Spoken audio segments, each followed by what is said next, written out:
It's Powerback time on the Gutsy Podcast, your 20-minute boost to reclaim and refocus your energy. Get ready to have bursts of clarity, a boost of confidence, and the practical steps you need to make gutsy moves forward. You've got big things to do, so let's get your power back.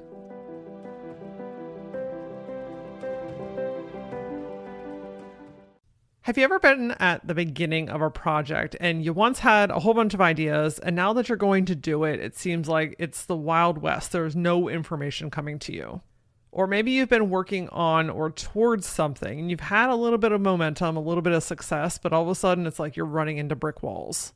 There's a piece of information that you're looking for, something that you are just trying to figure out, right? Like you are literally beating your head up against the wall trying to figure this out, and it's just not happening.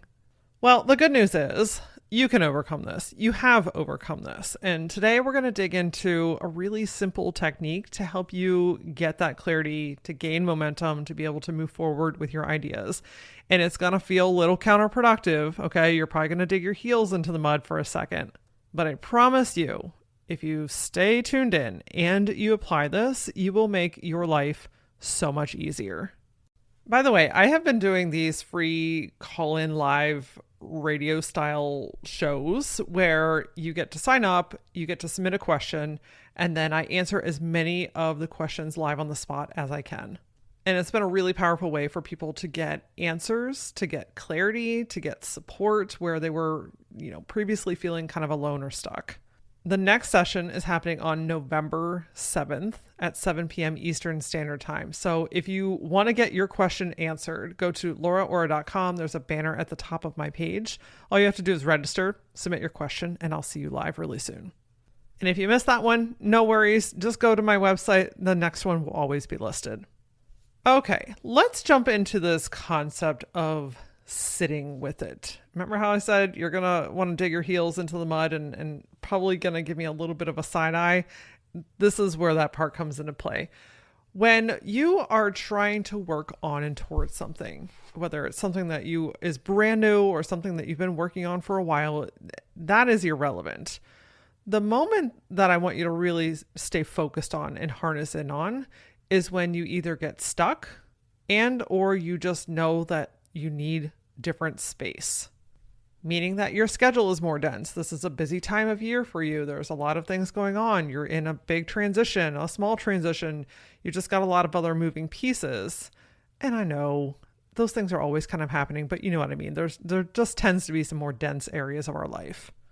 We have to be really, really honest with ourselves what we can take on. What is realistic? Is this a real thing that you can move on and towards right now? And if so, fantastic. If not, this is the time to pause. And both are all relevant in this conversation today because the whole idea here is learning how to sit with it. See, the tendency is when you feel a little bit of friction or you're trying to make something happen or you've got a deadline coming up or there's just something in you where you're like, damn it, I'm going to do this. And the ideas are not flowing. The information is not coming to you. You don't have clarity around it. It just feels like this kind of vague blob in front of you, but you want the blob. The human tendency is to figure it out, right? Except we force figure it out. We try to make ourselves do it. And all that does is it creates tension. It makes it harder to figure things out. It creates resistance, that digging of heels. We do it to ourselves. And it causes creative blocks and makes the timeline so much longer because we're trying to make something happen. Have you ever tried to put an angry toddler into a car seat? Okay. This is exactly what's happening when you're trying to force yourself onto something, through something, to create something, to figure something out. This is what's happening. It's like you're putting your own version of your own toddler in a car seat. And you and I both know how that goes. It's a disaster. Somebody or all bodies end up in tears, and everybody just needs a hot second to cool down. So the trick here, the game changer, is to stop forcing. Stop making things happen. Stop insisting that right now is the moment when it must. Because all you're doing is telling yourself that you're wrong, that you should have it all figured out. You have an expectation that is beyond you. And that kind of feeling feeds old beliefs. I'm not good enough. I'm not smart enough. I'm too young. I'm too old. This will never work out. Other people are better than me, right? You're reinforcing these old stories. While it may seem incredibly backwards here, the most powerful thing that you can do when you start to get into this type of situation is to not keep going, but it's actually to stop. Stop.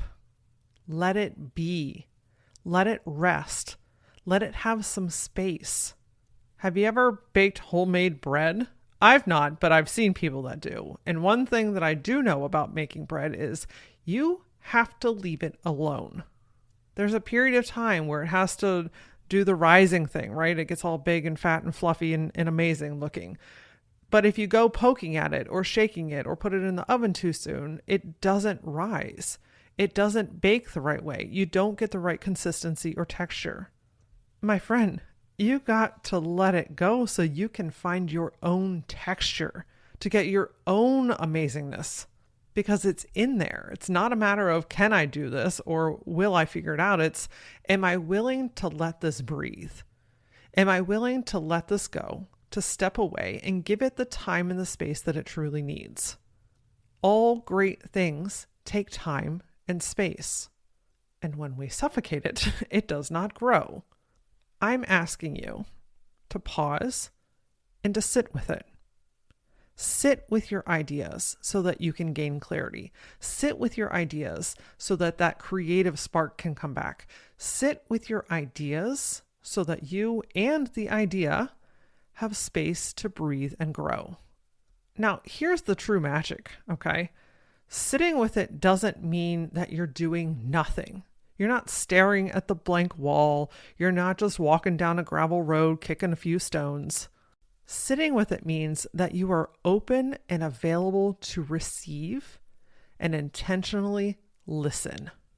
When you are in the ditches of it, you're like knee deep and digging through things. It's really hard to hear new information.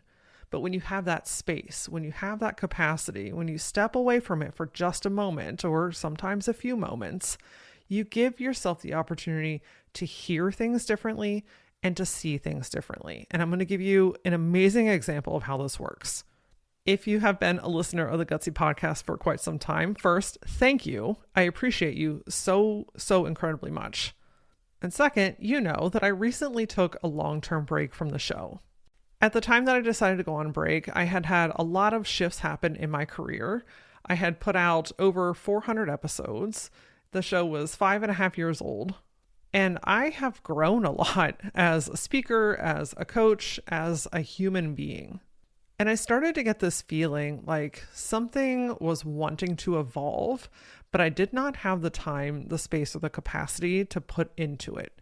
And what I mean by that is, the logo was 5 years old, which there's nothing wrong with that, except it was no longer truly reflecting what the show's core mission is about.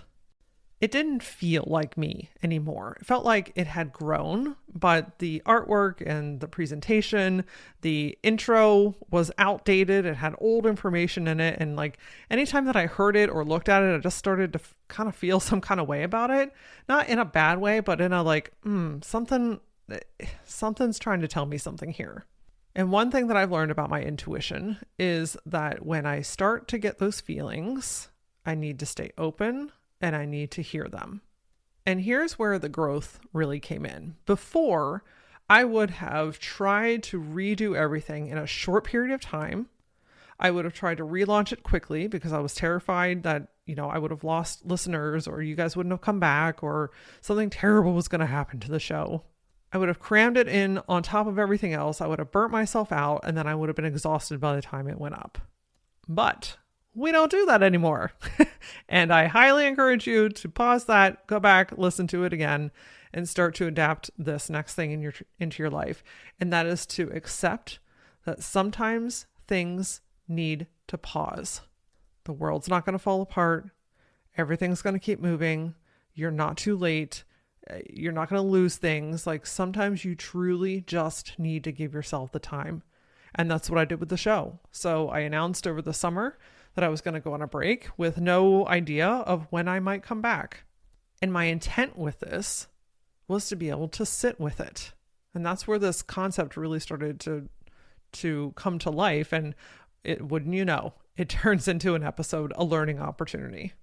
Now, the cool thing with sitting with it, again, it doesn't mean that I was just like farting around. I wasn't intensely working on it every day or even every other day. I was just giving it room to breathe. And a lot of you have reached out and said, hey, can you share your process for stuff like this? Because one, we find it fascinating, but two, I want to see if I might be able to use some of your methods in what I'm doing as well. So sitting with it for me was things like making a Pinterest board about pictures and colors and styles that inspired me.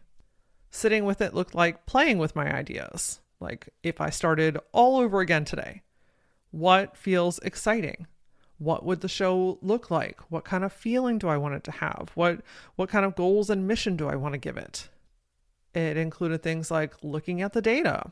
You know, what episode styles and topics did you all love the most? Were there certain categories or topics that were more popular? Looking and reading at all the messages and the testimonials and the feedback that you give me. Like really just being in the show instead of giving the show and putting out the show. I wanted to be in the show. It was a time to reimagine it and also to rest, right? Like putting out a podcast seems like it might be a quick and easy thing to do. Turns out, total lie. There are a lot of moving pieces when it comes to putting together, recording, and publicizing an episode. And I had not done that in years. And so I just enjoyed my time. You know, I would get an idea and I'd write it down. I'd feel inspired to look at stuff on Pinterest, so I'd go pin a few things. I'd start to envision what the logo might look like again, and I would doodle. So for me, sitting with it is actually quite active. The biggest difference is I'm not jumping into the doing or the how. I focused on simply playing with the ideas and giving it some structure, not jumping into the doing. This is the key here, because sometimes you start to get a little bit of a, ooh, you know, like I've got the ideas, things are starting to flow again. And don't get me wrong, you know when the iron is hot and you need to strike it, you know when it's go time. But when you're hearing, when you're absorbing, when you are listening, the true strength, the true power moment here is harnessing that power without feeling like you have to run. And that involves writing it down, drawing things out, putting things up on a whiteboard, right? Like getting it out into a Word document. It's harnessing these ideas, this information that you're gathering, right? I see like kind of walking down a path and gathering fruits or vegetables off of the vine. You know, you've got this basket and you're not running back home to make your soup or your recipe for the day. You're slowly walking down the path and gathering the ingredients that you need. And then you're slowly walking back to the house so that you can create your meal. And as these ideas were coming to me and I was starting to get more clarity, this is the number one thing that happens here, friend, is you start to get clarity. Things start to make sense. Information gets more clear. And so as these things were becoming more clear, I was like, okay, now I can start to create a little bit of a plan. Let me give this some structure. Because there is also a fine line in knowing when it's time to go again. You can gather ideas for infinity and beyond, but at some point you have to take some sort of action. And for me, that was two things. One, knowing when I felt energetically ready, meaning I felt rested, I felt clear, I felt energized, I felt tugged towards doing, right? I was excited to do this thing now. I had everything that I needed, not a lot more to figure out. In fact, the pieces that I needed to figure out now came in the doing. And the second piece was when I had enough information to start doing something with it. I knew what the new schedule type was. I had refined what types of topics that I was going to continue to record about. I nailed down a color scheme for the new branding. I had the new episode type figured out, the live coaching sessions. All of the pieces that I was playing with and sitting with and reimagining were now figured out. And notice that none of that came from forcing or making myself or like locking myself in a room for 3 days. It all came naturally. I allowed it to be a part of a process instead of forcing myself to do it. But then came the time, right? Like I had all of the vegetables and fruits in my basket. And now I'm looking at this road. I'm like, okay, what are we going to do with this? Are we going to put this into implementation or are we going to start overthinking it? Nope, it's time to do, right? It's time to take intentional action forward. So I created a plan. There are logistics that need to happen. What were some deadlines? When did I need to have things done by? Was there an order of operation? There were some certain things that had to be done before other things. What is the new relaunch date? Like securing a goal. So I knew what I was working towards. And now, so I've lit a little bit of a fire under my ass. Because again, I can sit on this forever. But the information was there and I felt energetically ready, which meant it was time to take action. And guess what happened? I mean, you're listening to this episode, which means A, we're back, baby. And B, I followed through for myself. Yes, this episode is for you. Yes, everything that I put out there is for you to grow and to learn, but it's also a huge part of me.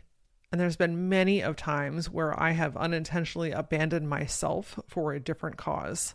And being able to see something through to one, honor myself, right? Honor my energy, honor my needs, honor the fact that I just wanted a break and that was enough of a reason to. I did it.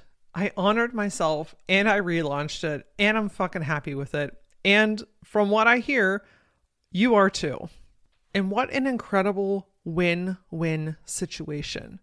If we go back to the old way in which I would have done this, which I would have burnt myself out, I would have rushed things, I would have hustled in the 11th hour. And while it probably still would have been good, because I can thrive in some chaos. I can do some 11th hour shit. I was raised on that. I know how to do it very well. The difference now is I know when to pull that card out versus when to put it away. But had I done that with this, I wouldn't be able to keep up with it. I wouldn't be putting the quality out there. And most importantly, I wouldn't feel good. I would have abandoned myself yet again. This is growth, my friend. This is why it's so important to have this conversation around the idea of sitting with it and then giving yourself permission to do that. To first recognize, hey, I need space. Something's not coming to me. I'm not energetically feeling it. Something is just not right. Giving yourself permission to say, you know what? I need a break. I need to pause. I need to step away. I need to sit with it. And then giving yourself the opportunity to follow through with that. Actually take the space. Actually step away from things.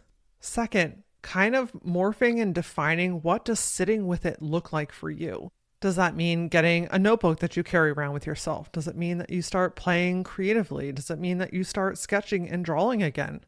Are you just going to put it on a Post-it and slap it on your wall every time you get an idea? And maybe you have no idea. And that's okay too, because you can go into this process completely wide open. My only recommendation is that you have at least one form of documentation, one way to gather your ideas and to keep them in one place. This is the space where you are playing with it, where you are being fluid, when you are open, when you are receiving. And by getting it down on paper in some form or fashion, you are able to gather the information. Third, what are the logistics? As things start to come a little bit more clearly, is there some logistical stuff that has to happen? Is there a first step, something that needs to happen before something else? Is there a timeline that you want to start to give it? Is there research that you need to do? And lastly, create a plan. What's the comeback season? How will you know when it's time to go again? Are there emotional cues, physical cues, informational cues? Like, what do you need to know? How will you know when it's time to take action again? And I think that the most important thing to share with you and remind you again here today is that when you are sitting with it, it can be active. However, It's harnessing your power and ability to hold instead of jumping into the doing or figuring out all the how details. That stuff will come when you start doing, right? When you start creating that plan, you start taking movement forward. That's when that logistical stuff comes into play. But when you're receiving, when you are resting, when you are hearing and listening, there's no need to jump into action. You can't miss your opportunity because it's yours, and it can and it will come in the right time frame. When you implement this, the timeline is irrelevant. It took me 3.5 months from the time I started my break to the time that the show re-aired. And it could have gone less and it could have gone more, but it went exactly the time frame that it was supposed to do. And so this process might be a week for you. It might be a month. It could be a freaking year. Like, depending on what it is, give yourself the opportunity to have this time and space because it is invaluable. It will make implementing your ideas so much freaking easier and substantially more enjoyable. So I ask you today, what do you need to sit with? What is begging you for some time and attention, some love and some play? And are you ready and willing to harness your ability to hold, to listen, and to get back in the game? I would, big puffy heart, love to hear what you're going to sit with for a little while. So message me. I'm on Facebook, TikTok, and Instagram. I'm at that Laura Ora. And as always, until I see you next time, stay gutsy.